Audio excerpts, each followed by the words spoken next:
Halo teman-teman, balik lagi di Mas Arya Channel, terus belajar terus tumbuh. Seperti biasanya kita ngobrolin dunia dagang, tapi kali ini sudut pandangnya agak berubah nih. Kalau biasanya kan kita ngobrolin dari sisi pedagang kita, gitu ya, pemilik usahanya menjalankan perdagangan bagaimana. Nah kali ini kita mau ambil sudut pandang dari orang yang kerja di dunia dagang. Ya maupun kerja di mana aja sih sebenarnya, sudut pandangnya kali ini kita ambil orang yang bekerja teman-teman. Karena apa? Karena dari dulu saya masih kerja sampai dengan hari ini, saya masih sering dengar pendapat atau omongan gitu ya, orang yang statusnya bekerja mengatakan kalau kita itu kerja nggak perlu rajin-rajin, ngapain kerja rajin-rajin, toh makin kita rajin kerja, yang makin kaya itu nanti bosnya, sementara kita para pekerja tetap jadi kuli gitu. Nah ini teman-teman bagaimana nih, setuju nggak dengan pendapat seperti itu? Boleh tulis di kolom komentar. Kalau setuju, alasannya apa? Kalau tidak setuju, alasannya apa? Bisa tulis di kolom komentar, teman-teman.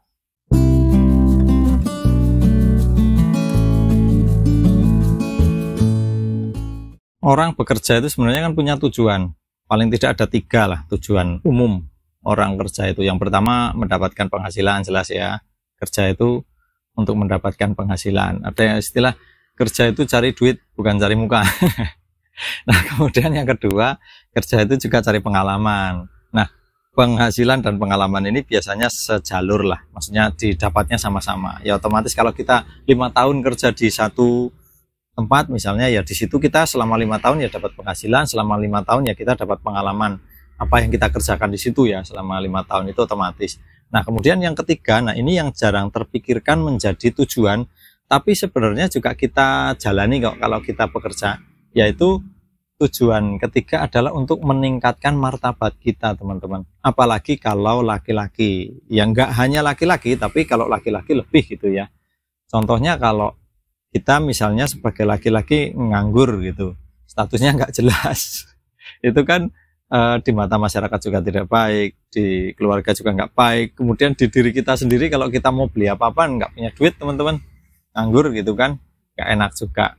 Jadi kalau dengan bekerja itu kita bisa meningkatkan martabat kita, udah kerjaannya ada, statusnya jelas, duitnya ada, banyak sedikit soal jumlah ya, tapi yang jelas kan kita punya penghasilan.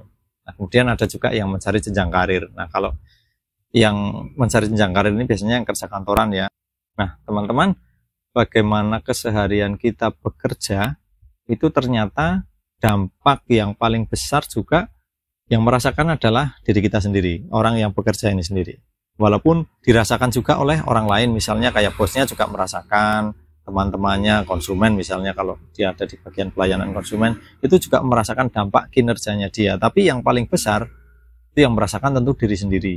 Karena dengan bekerja dengan baik gitu ya, kerjanya serius, itu juga menjadi bagian dari menjaga harga diri dan juga martabat kita itu tadi, di poin ketiga itu tadi. Kalau orang yang bekerja dengan baik, bukan hanya dia dikenal sebagai pekerja yang baik, tapi dia juga saya yakin akan dikenal sebagai pribadi yang baik teman-teman, orangnya maksudnya ya. Jadi nggak hanya di kerjaan, tapi juga di luar, nanti dia juga pasti akan dikenal jadi orang yang baik. Nah sebaliknya teman-teman, pekerja yang malas, yang seenaknya sendiri misalnya ya, kadang kita ada ya nemui entah rekan kerja, entah kita lihat orang lain, orang kerja kayaknya seenaknya sendiri, taruh-taruh barang ya dilempar-lempar aja, mukanya nggak enak banget, cemberut terus dan sebagainya. Nah itu selain di pekerjaan, nanti di luar juga dia akan terbawa seperti itu. Orang kalau lihat dia, loh ini kan yang kerja di sana, ini orangnya nggak nyenengin gitu kan, secara pribadi juga akan terbawa menjadi pribadi yang negatif teman-teman. Dan otomatis kalau karyawan yang sifatnya seperti itu akan cenderung mudah digantikan oleh orang lain posisinya. Karena apa? Karena orang yang seperti ini menjadi kurang bernilai di pekerjaannya. Iya kan, pekerja yang seenaknya sendiri, kalau misal ada orang lain datang melamar misalnya karyawan baru gitu untuk menggantikan posisi dia, tentu posisinya akan sangat mudah diambil. Mungkin rekan-rekannya, bahkan mungkin bosnya akan dengan senang hati mengganti dia dengan karyawan yang baru. Nah kalau tadi pertama kerja itu tujuannya apa? Nah berikutnya ini kita juga harus tahu kerja itu untuk siapa sebenarnya. Nah banyak orang itu merasa bekerja untuk perusahaannya, bekerja untuk bosnya. Makanya itu ketika dia bekerja merasa nggak usah rajin-rajin, nanti bosnya yang tambah kaya, nanti perusahaannya yang tambah maju. Kita tetap jadi pegawai, tetap jadi karyawan, bahkan tetap jadi kuli, istilahnya seperti itu ya. Kita cuma diperbudak dan sebagainya ya, kata-kata seperti itu, karena mereka merasa bekerja untuk perusahaan. Padahal sebenarnya ketika mencari kerja itu kan tujuannya untuk diri sendiri, untuk tadi itu, untuk dapat penghasilan, untuk dapat pengalaman dan sebagainya. Itu kan untuk diri sendiri. Mungkin juga kalau yang sudah berkeluarga ya diri sendiri, artinya nggak pribadi tapi juga untuk menghidupi keluarga ya. Nah itu setelah diterima bekerja, mulai bekerja, baru nih orientasinya berubah, kerjanya seolah-olah untuk perusahaan. Padahal kita sendiri juga membutuhkan hasil dari kita bekerja di situ. Nah teman-teman, inilah juga pentingnya kita memahami batasan wilayah, istilahnya dalam tanda kutip ya, wilayah kita sebagai pekerja, sebagai karyawan. Nah, karyawan yang paham batasan-batasan dia bekerja, batasan-batasan etika, batasan-batasan apapun dalam bekerja, itu yang disebut sebagai karyawan atau pekerja yang profesional. Jadi dia bisa menempatkan diri pada posisinya, tidak kesana kemari di luar wilayahnya gitu ya. Sebenarnya teman-teman, kita sebagai pekerja itu tidak perlu menyusahkan diri sendiri dengan memikirkan apakah bos kita itu nanti tambah kaya gitu. Itu bukan wilayah kita sebenarnya ya. Itu akan menyusahkan diri sendiri aja. Kita sendiri juga punya tugas, punya tanggung jawab.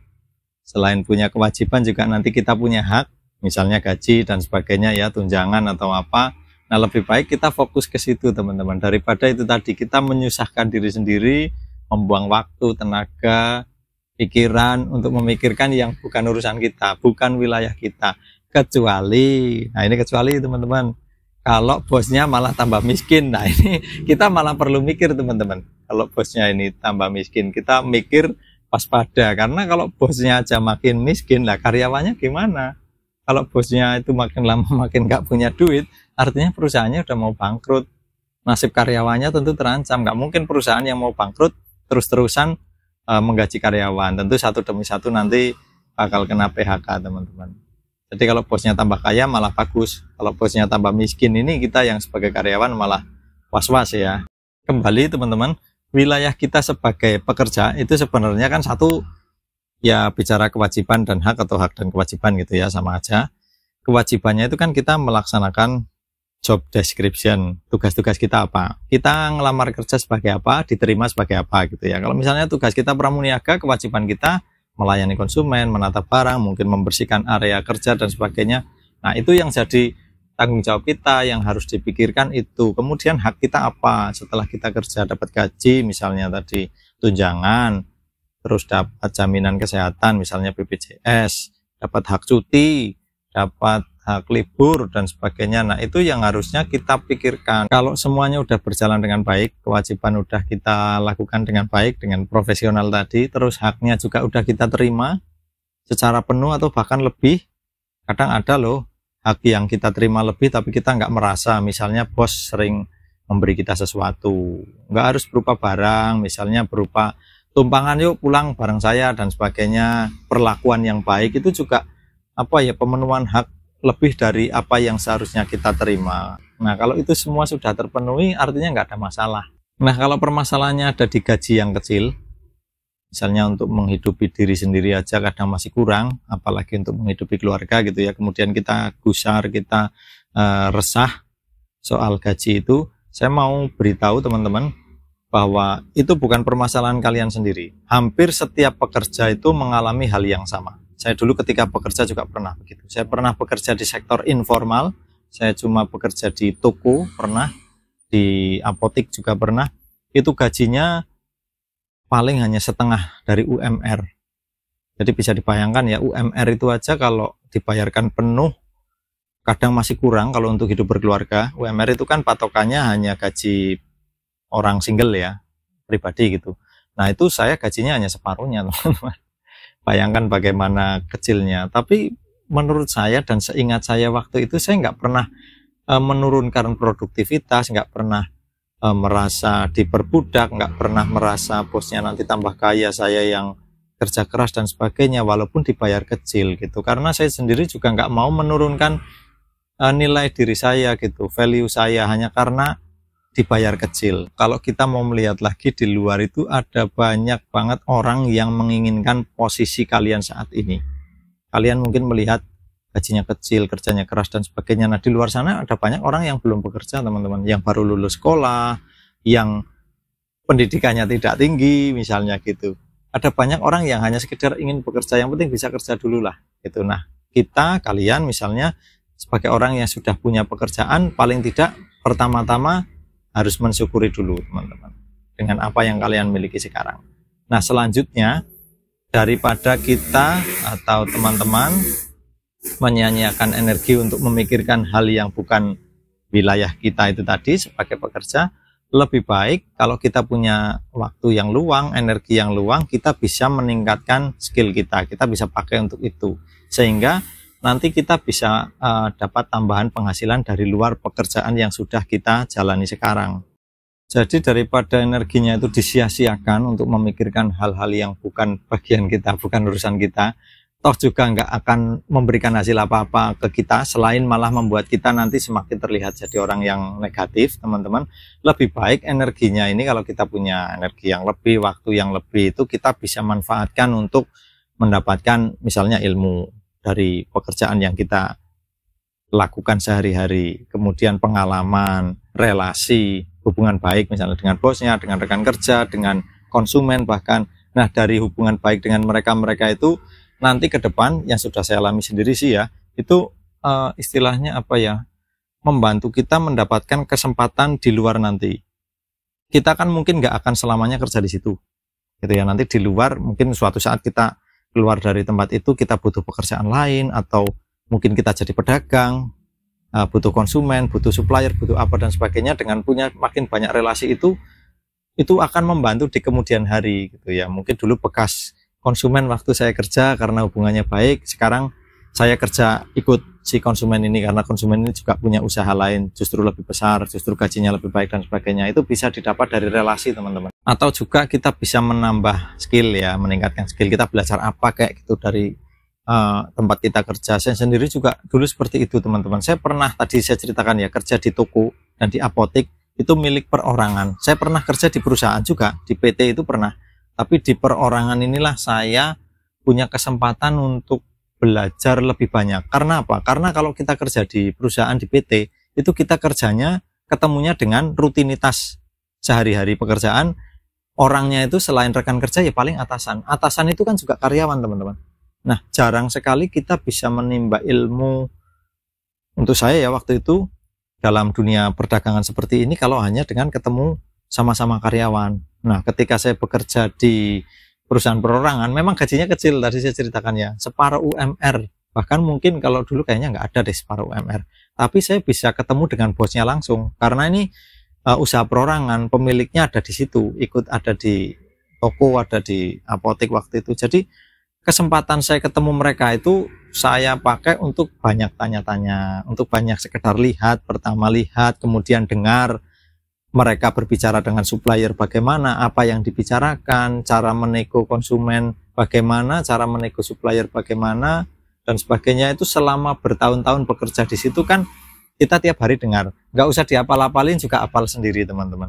Nah, kemudian kalau ada kesempatan kita juga bisa bertanya. Saya sendiri dulu juga seperti itu, ke bos sering tanya, loh ini kok kemarin kayaknya ada yang seperti ini, biasanya nyelesaikannya bagaimana gitu. Biasanya kalau kita punya hubungan baik dengan bos akan menjelaskan juga dengan baik, minimal kasih tahu, oh kalau kayak gini solusinya tinggal seperti ini gitu. Mereka kan punya pengalaman yang cukup besar ya. Terus juga dalam hal mengelola usaha kita juga bisa melihat gimana mereka mengambil keputusan setiap hari. Nah, ini penting, teman-teman, pengambilan keputusan ini penting. Kalau di perusahaan kita hanya bertemu atasan yang juga karyawan, biasanya keputusan itu nggak bisa diambil seketika, ya kan, harus konsultasi nanti ke atasannya lagi, harus dirapatkan dulu dan sebagainya.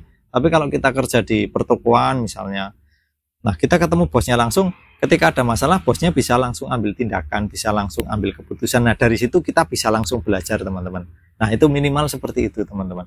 Nah, kalau kita sudah punya bekal-bekal seperti itu, suatu saat kita udah nggak kerja di situ, kita bisa pakai ilmu itu. Jadi kita nggak hanya sekedar dapat gaji. Kalau memang gaji, kalau kerjanya di sektor informal memang nggak akan cukup teman-teman. Jadi cepat atau lambat kita memang nggak akan kerja di situ terus. Kita pasti memikirkan untuk pindah tempat kerja atau bahkan mungkin buka usaha sendiri.